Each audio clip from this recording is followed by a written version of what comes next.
સમાચારના માધ્યમથી મને જાણવા મળ્યું છે રાજુ કરપડાએ આમ આદમી પાર્ટીના તમામ પદ પરથી રાજીનામું આપી દીધું છે।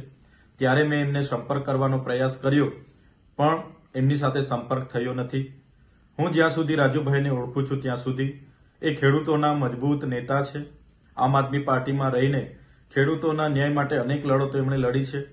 એમાંની એક લડત બોટાદ કડદા પ્રથા નાબૂદ કરવા માટે એમણે હળદરમાં આંદોલન કર્યું। એ દરમિયાન એમને 100 દિવસથી પણ વધારે જેલમાં પણ રહેવું પડ્યું।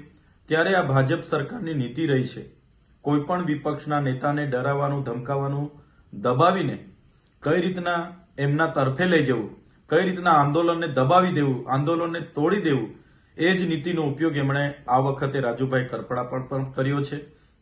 જેના વશ થઈને રાજુભાઈ કરપડાએ રાજીનામું ધર્યું હશે એવું મને લાગી રહ્યું છે। જે પ્રકારે આમ આદમી પાર્ટીએ પૂરા ગુજરાતમાં ખેડૂતોની સાથે રહીને જે લડત આખી ઊભી કરી છે, લડત આજે પણ આમ આદમી પાર્ટી લડે છે અને આવનારા દિવસોમાં પણ લડવા માટે આમ આદમી પાર્ટી કટિબદ્ધ છે।